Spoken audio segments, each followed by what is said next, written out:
지난주 설교가 뭐였죠? 천지를 창조하신 하나님, 창조에 대한 말씀. 창조한 이 세상에 이제 하나님이 사람을 통해 역사하시는데, 그래서 제가 이제 인물 시리즈를 하려고 하면서 제가 나름대로 아담을 할까 하와를 할까 할 수 있지만 성경이 말하는 순서대로 하자 해서 히브리서 11장에 믿음의 영웅들이 나와서 제가 오늘은 처음에 나온 하벨의 믿음이라는 주제로 말씀을 드립니다. 우선 창조신앙 생각합시다. 옥스퍼드 대학교의 존 레녹스라고 하는 아주 유명한 수학자역 기독교 복음 증인이 있습니다. 그는 과학과 신앙을 연결시켜서 복음을 전할 때 이런 질문을 자주 받는데요. 교수님은 그렇게 유명한 과학자인데 과학을 깊이 연구할수록 하나님이 멀어지지 않습니까? 그때 교수는 말합니다. 그렇지 않습니다.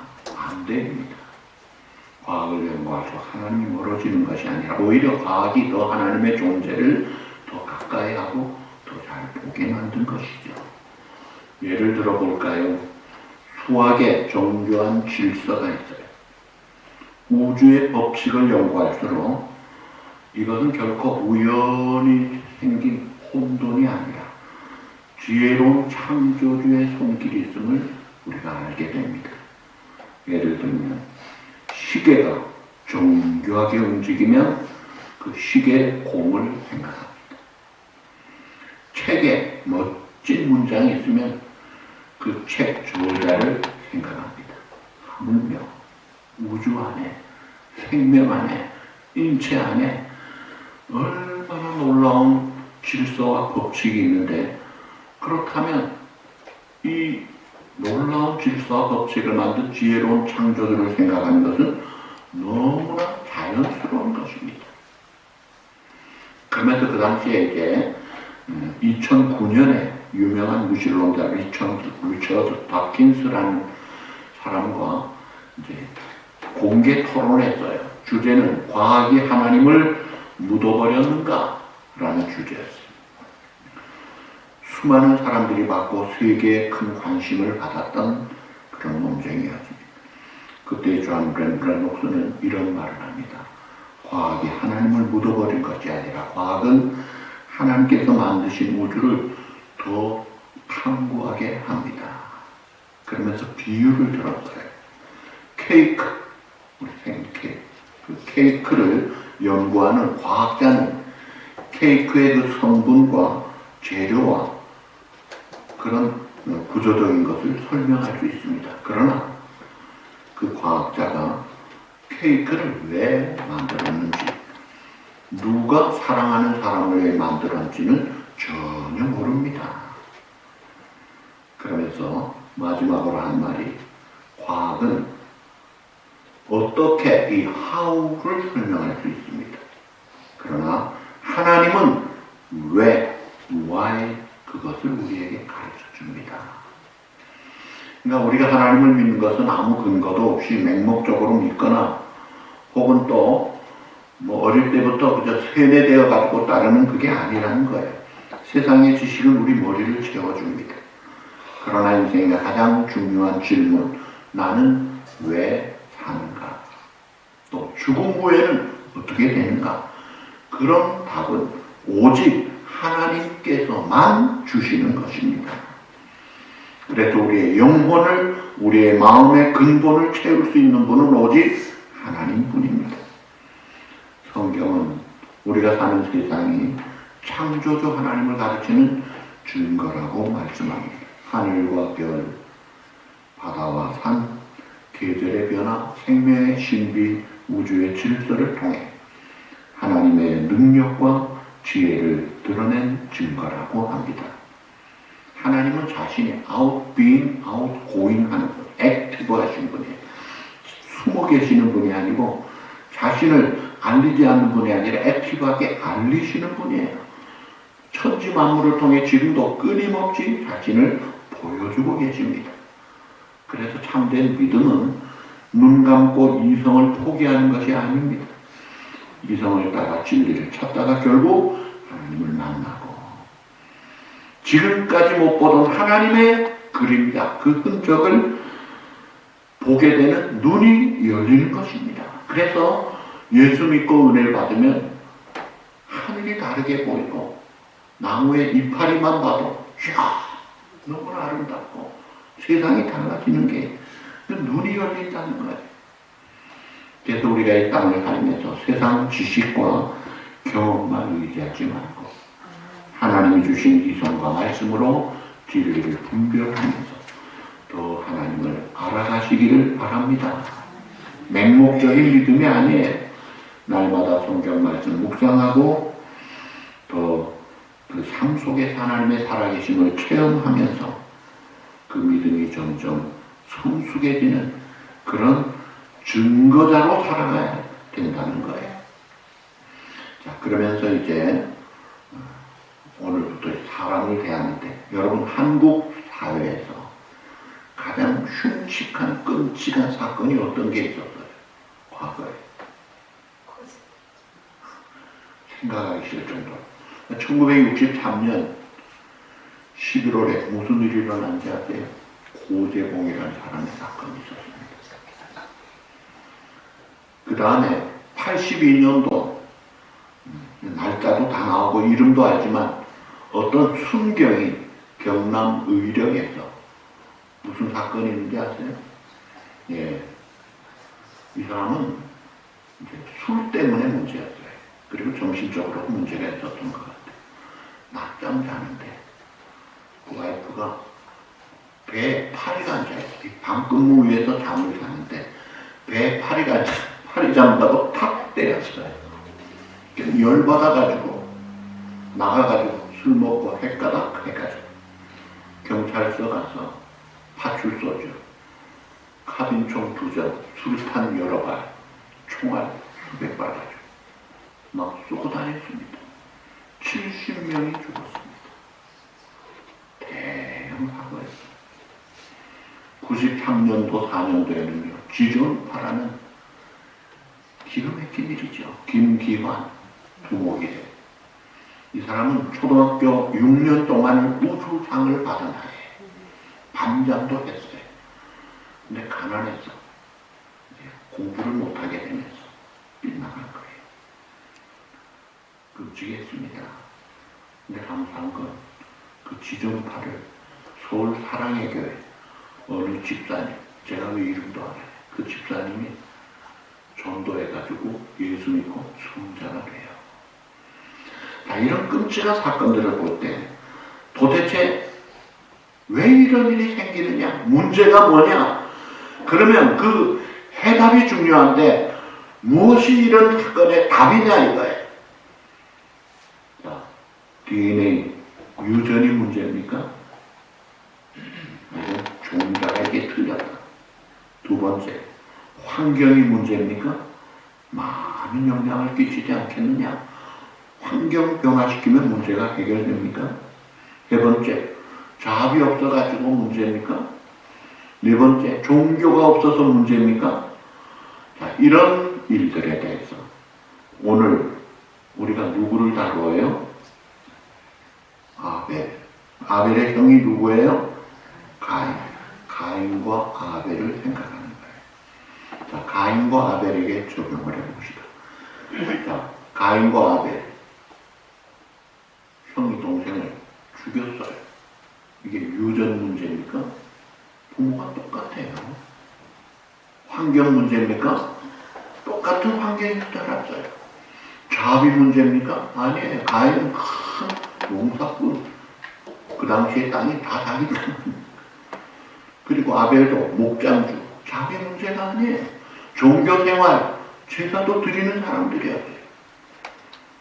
유전도, 환경도, 자합도, 종교 아무 문제가 없어요.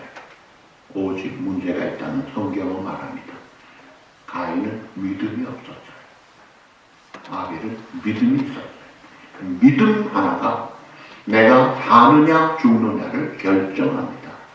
더 나아가서 내가 남을 살리느냐 죽이느냐까지 영향을 끼칩니다.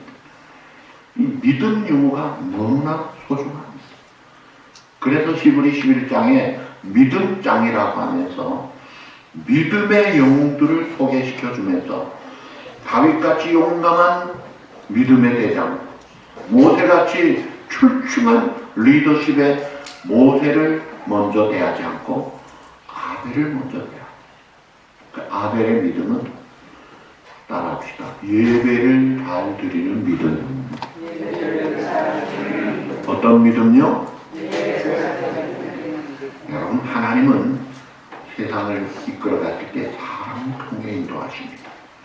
사람을 부르셔서 제일 먼저 예배자로 만드시고 그 후에 일하는 사람으로 쓰십니다. 그래서 우리 모든 성도들이 가장 먼저 신실한 예배자가 먼저 돼야 된다는 거예요. 예배자가 바로 돼야 돼요. 자, 이 믿음, 오늘 믿음에 대한 시리즈 첫 번째인데, 믿음, 어떤 믿음을 가져야 되나요?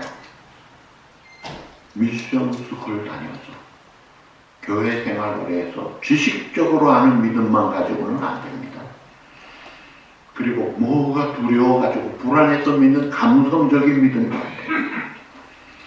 그리고 한때 믿는 일시적인 믿음도 아니에요.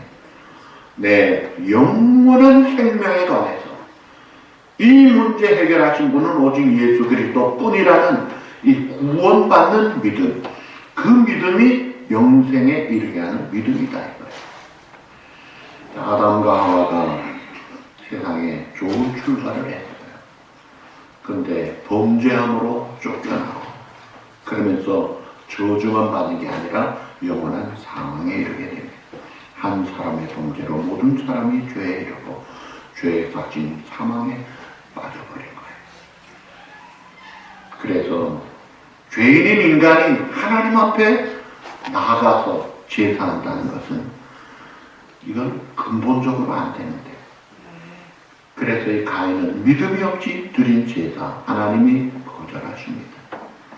그런데 아벨은 믿음으로 제사를 드렸더니 그 믿음을 보시고 하나님이 받으시더라 이거예요. 그리고 이 아벨이 드린 제물이 양의 첫 새끼와 그 기름을 드렸다. 그 제물이 중요해. 첫 새끼 그냥 드린 게 아니라 피 흘려 드리는 것. 피의 제사를 하나님이 받으셨습니다. 자, 레위기에 보면 제사가 5가지가 나와요. 번제, 속죄제, 속건제, 화목제, 그 다음에 소제. 근데 우리가 매일 드려야 될 제사가 2가지예요. 번제와 소제입니다. 근데 번제, 속죄제, 속건제, 화목제는 다 피의 제사예요. 피의 제사를 드리고 죄를 씻고 그 다음에 소제는 곡식 드리는 헌신과 감사의 제사예요. 그러니까 감사, 헌신 이전에 피로 죄 씻음 받는 게 그게 먼저다 이거예요. 믿음이 없는 제사, 피가 없는 제사 하나님이 받지 않으세요. 그래서 히브리서 9장 22절 하반절 우리 다 같이 읽죠. 피 흘림이 없은즉 사함이 없느니라. 피 흘림이 없은즉 사함이 없다. 죄값 치르지 않고는 용서가 없다. 예수 그리스도의 보배로운 피가 우리의 죄를 대속하신 피였기 때문에 그를 믿는 자, 그 피를 보고 죄의 용서함을 받는 것입니다. 출애굽 마지막 열재앙 때 고센 땅의 이스라엘 백성들은 문지방과 문설주에 양의 피를 발랐더니 죽음의 사자가 그냥 폐 속으로 유월을 넘어갔어요. 왜? 이 집은 심판을 받았구나. 끝났구만. 값을 치렀구만. 그래서 값을 치렀기 때문에 더 요구할 필요가 없어서 넘어간 거예요. 근데 애굽의 집들은 피가 없어요. 다 죽임을 당하는 거예요. 첫 아들들이. 피의 제사. 그래서 오늘 우리 부른 주의 보혈 능력이 있도다. 주의 피 믿음으로 그 보혈의 능력을 우리가 찬송하고 감사하는 것입니다. 그러니까 예수 그리스도의 십자가의 죽으심, 나를 대속하신 그 보배로운 피, 이걸 믿고 그 다음에 기도가 응답이 될 수 있고, 찬송이 하나님께 영광이 될 수 있고, 봉사가 의미가 있고, 성도의 교제가 의미가 있고, 전도, 선도, 우리의 삶이 의미가 있죠. 그러니까 가장 먼저 필요한 것이 이 피의 제사, 예수 그리스도만이 우리의 유일한 구주가 되심을 믿는 이 구원받는 믿음, 돈 들어가는 게 아니에요. 무슨 머리 써야 되는 게 아니에요. 그냥 받기만 하면 돼요. 에베소 2장 8, 9절에 너희가 그 은혜를 인하여 믿음으로 말미암아 구원을 얻어. 이것이 너희에게서 난 것이 아니라 하나님의 뭐라고요? 선물이라. 행위에서 난 것이 아니니 그러므로 우리 그러지 사랑할 수 없다고 했잖아요. 하나님의 선물로 우리가 자격이 없으니까, 능력이 없으니까 그냥 주마. 그래서 독생자를 주신 거예요.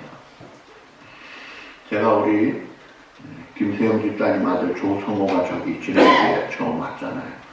성호야, 너 형이나 동생 있어? 했더니 하는 말, 저는 외동아들이에요. 오랜만에 외동아들이 된 말. 하나님은 독생자를 우리를 위해 주셨어요. 왜요? 우리 가운데 아무도 자격자가 없고 능력자가 없기 때문에 하나님이 우리를 이처럼 사랑하사 독생자를 주셨으니 그러므로 누구든지 그를 믿는 자마다 멸망하지 않고 영생을 얻게 하려 하십니다. 할렐루야. 이게 복음이에요. 그 다음에 두 번째 생각할 것은 재물도 중요하지만 재물 이전에 삶도 중요합니다. 오늘 창세기 4장 7절 8절 우리 다 같이 보시죠. 내가 선을 행하면 어찌 낯을 들지 못하겠느냐. 선을 행하지 아니하면 죄가 문에 엎드려 있느니라. 죄가 너를 원하나 너는 죄를 다스릴지니라. 가인이 그의 아우 아벨에게 나가고 그들이 들에 있을 때에 가인이 그의 아우 아벨을 쳐 죽이니라. 가인은 하나님 앞에서 선한 마음, 선한 삶이 없었어요. 그래서 가인의 재물 문제 이전에 그 삶이 문제였어요. 하나님이 아벨과 재물을 받으시고 가인과 재물을 받지 않았다고 히브리 11장이 말씀하잖아요. 가인이 어떤 자인가요? 요한일서 3장 12절 우리 다 같이 보시죠. 가인같이 하지 말라.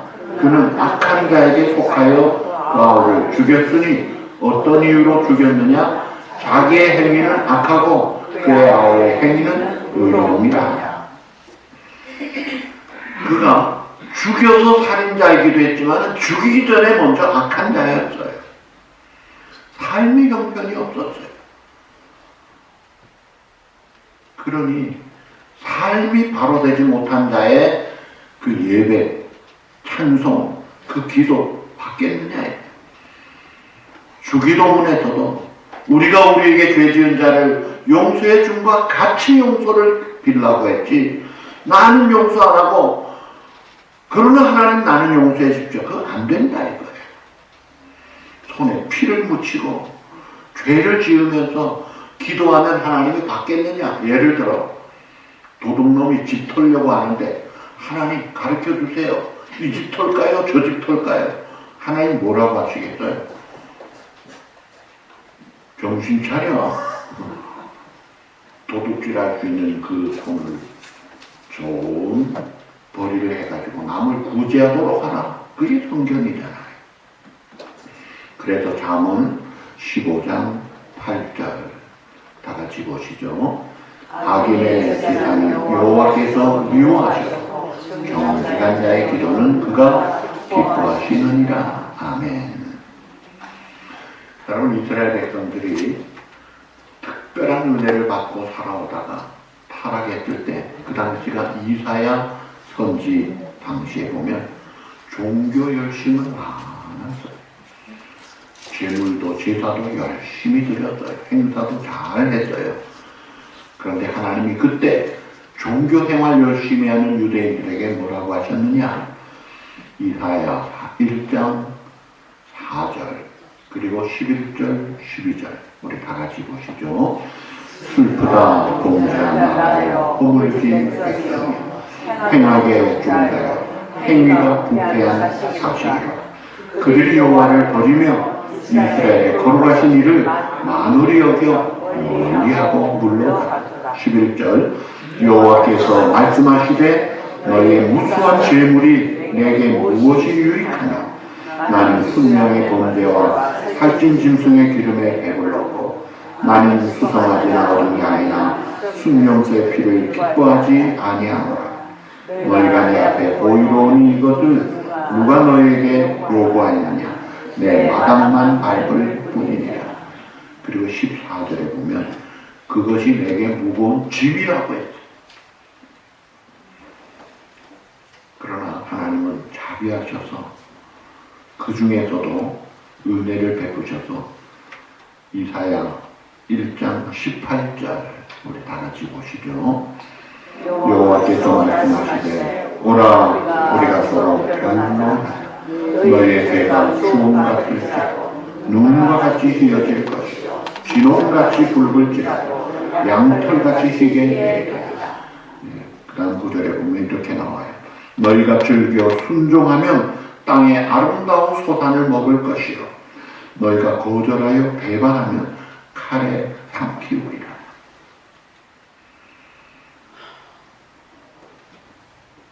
삶이 바로 돼야 돼요.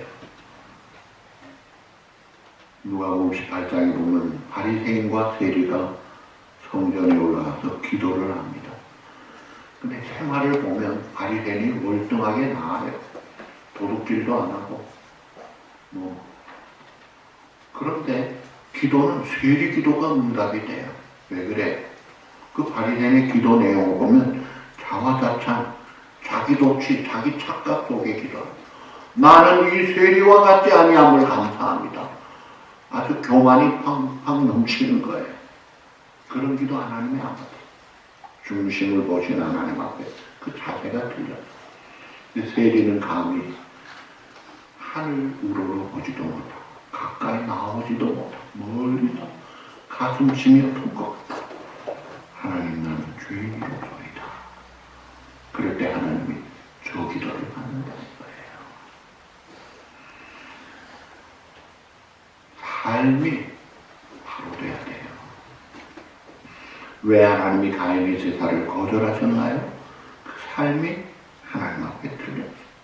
그러니까 예배라는 것은 삶의 결정체입니다.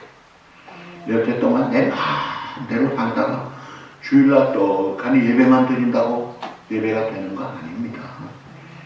내가 믿음의 삶을 살다가 물론 실수도 하지만 회개하면서 그리고 참회 기도할 때 진심으로 참여 하나님 앞에 엎드릴 때 그럴 때 하나님이 그 기도를 들으시고 예배를 받으시는 거예요. 그리고 예배의 중요한 정신은 많은 사람들이 은혜를 받으려고 뭔가 좀 잘돼보고 복을 받으려고 하는데 그게 먼저가 아닙니다. 예배의 중요한 첫 번째는 드리는 게 먼저예요. 그래서 우리 성경에 보면 하나님께 나아가자, 드리자 하는 표현이 예배의 대표적인 표현. 어떤 교회 그룹이 목사님 오늘 우리가 단체로 피싱을 합니다. 일찍 출발해야 되니까 잠깐 와서 예배 드려 주십시오. 안 됩니다. 예배는 하나님께 나오는 것이지 놀러 가면서 따라가면서 드리는 게 예배가 아닙니다. 예배 정신은 첫째가 드리는 거예요. 그 드리는 것 중에 먼저 내 삶이 드려져야 돼요. 가인의 제사가 하나님이 받지 않은 것을 볼 때 우리가 받을 교훈은 내가 먼저 합당한 삶을 사느냐. 그런 속에 예배 드릴 때 하나님이 기쁘게 받으시고 우리는 은혜도 받고 기뻐하고 즐거워하고 복을 받는 것입니다. 질문합니다. 죄인이 하나님 앞에 예배할 수 있나요? 있습니다. 죄인도 하나님 앞에 예배할 수 있어요. 어떻게 예배해야 돼? 회개하고 예배드리는 거예요. 애통하는 자 하나님의 위로를 받는다고 했어요. 악을 버리고 떠날 때 하나님은 얼마든지 매우 기쁘시게 받고 복을 주십니다. 그 다음에 또 이 아벨이 양의 첫 새끼를 드렸다고 했어요. 히브리 11장 4절에 보면 하나님이 그 예물에 대하여 증언하심이라고 했어요. 이 첫 새끼, 창세기 4장 3절 4절 다 같이 한번 보시죠. 세월이 지난 후에 가인이 땅의 소산으로 제물을 삼아 여호와께 드렸고 아벨은 양의 첫 새끼와 그 기름으로 드렸더니 여호와께서 아벨과 그의 제물은 받으셨으나 가인과 그의 제물은 받지 아니하신지라 가인이 몹시 분하여 안되었다. 자, 이 가인이 드린 것은 땅의 소산이지만 아벨이 드린 것은 양의 첫 새끼와 기름을 드렸다. 이 기름은 성경의 생명을 이야기해요. 생명을 드리고 첫 새끼, 여러분 새끼 중에도요 첫 새끼 그게 제일 소중한 거예요. 내 자식 중에도 첫째 아이는 사진이 있어요 없어요? 많아요. 둘째 아이는요 별로 없어요. 셋째 아이는요 거의 없어요. 그게 보통 집이에요. 첫째가 소중해서 그런 거예요. 첫째가 아플 때는요 얼마나 애지중지 막 안달복달하죠. 둘째 셋째는요 뭐 다 그런 거지 뭐 하고 넘어가요. 첫째를 귀하게 여겨요. 그러니까 첫째 것 드린다. 이게 소중한 것을 드린다는 거예요. 우리가 하나님 앞에 소중한 걸 드릴 줄 알 때 하나님이 소중히 여기시는 독생자 예수님의 사랑을 이해할 수가 있어요. 우리는 부모의 사랑을 여러분 훌륭하셔서 어릴 때부터 잘 아셨죠? 그래요? 잘 몰라요. 그러다가 언제 알게 되나요? 내가 자녀 위에 희생해 보니까 아이고 우리 부모님이 날 키울 때 이렇게 하셨구나 비로소 깨닫게 돼.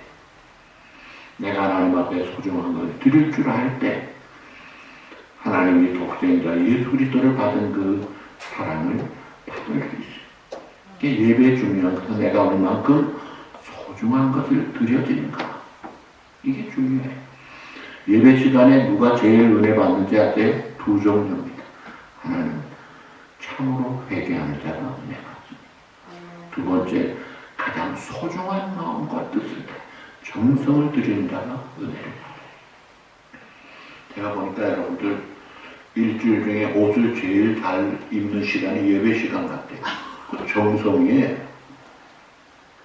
놀다가 오듯이 헌금하지 않고 좀 헌금도 다 시간도 미리 와서 우리에게는 지각생이 거의 없잖아요. 찬양할 때도 입술만 부르는 게 아니라 정성을 다해 하나님 앞에 드릴 때 그게 올라가는 거예요. 대표기도 우리가 대표기도 자가 할 때 우리가 같이 드리는 거예요. 뭐 그래 하는 거지 뭐 그렇게 하는 거 아니에요. 내 마음을 다해 같이 드리는 거. 하나님은 우리의 소중한 것을 받기를 원하죠. 왜냐하면 하나님은 가장 소중한 걸 주시는 분이기 때문에. 그래서 오늘 우리의 믿음이 예배를 통해서 내 정성된 삶이 인정받고 확증을 되어가지고 우리의 삶이 일취월장해야죠. 중요한 말씀 드립니다. 우리의 삶의 결정체 그것이 예배다. 그래서 우리가 드리는 예배가 살아있어야 합니다. 예배가 살아있어야 돼요. 예배는 내 모든 생활의 결정이 돼요. 성경 공부 중요하죠.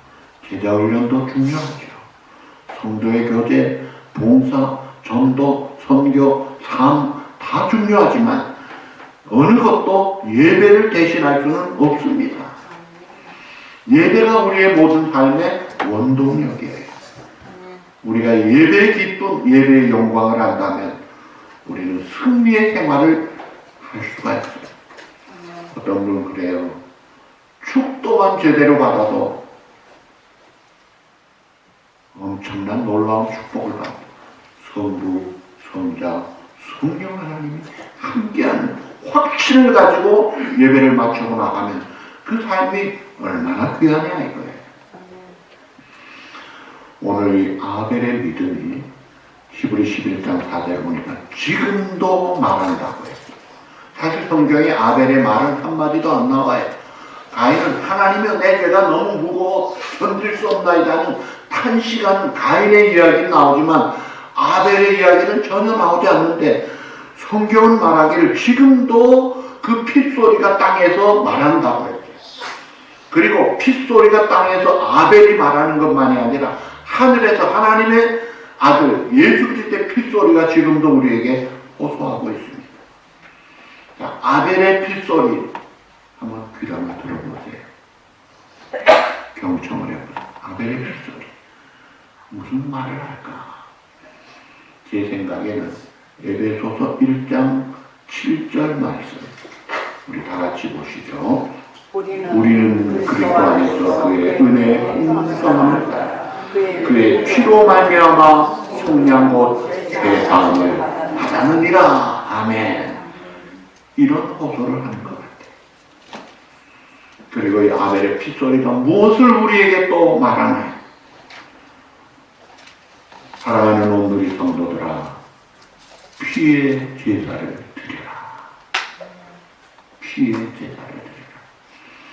보혈을 지나 아버지 품으로 보혈을 지나 하나님 앞으로 보혈을 지나 하나님 품으로 한 걸음씩 나아가는 보혈을 지나야 하나님 앞에 나갑니다. 예수님의 피의 제사를 드리고 그 다음에 또 제사, 제물 이전에 삶을 바로 할 거예요. 거짓말, 도둑질, 음란, 불효, 교만 다 떨쳐버리고 하나님 앞에 나오라 할 거예요. 범죄했느냐 진심으로 회개하고 겸손함으로 하나님 앞에 나오라. 아벨의 핏소리에 양의 첫 새끼 가장 소중한 것 바쳐보라. 하나님은 우리의 예배를 통해 내 가장 최고의 것을 받기를 원하십니다.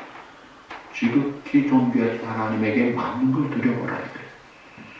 그리고 환난이 와도 핍박이 와도 남이 나를 돌로 죽인다고 해도 흔들리지 말고 최후 승리를 얻기까지 주의 십자가 바라보고 믿음으로 나아가라. 바라기는 꼭 길게 산다고 복된 인생이 아닌 것 같아요. 꽃망울이 활짝 피듯이 세상에서 활짝 핀 인생만이 복된 인생은 아닌 것 같아요. 아벨을 보니까 짧게 살았어요. 꽃망울 피기도 전에 갔어요. 그런데 그 삶이 하나님이 받으시고 하나님이 인정하시고 지금도 그 핏소리가 들리는 그런 놀라운 축복의 증인이 되더라 이거예요. 그래서 우리 모든 성도들이 아벨과 같이 하나님이 받으시는 예배 생활 잘 하시기를 바랍니다. 어떤 목사님은 그래요. 예배의 성공자가 됩시다. 그때는 성공이란 말이 필요하거든요. 예배에 성공하는 사람이 됩시다. 그럴 때 아벨과 같이 여러분의 주변만이 아니라 후손들에게 아름다운 메시지를 주는 생애가 남더라 이거예요. 아름다운 예배자로 하나님 앞에 서서 하나님 앞에 받은 바 될 거랍니다. 또 이제는 살아서 쓰임받는 그런 믿음의 대장부 여러분 되시기를 주님의 이름으로 축복합니다.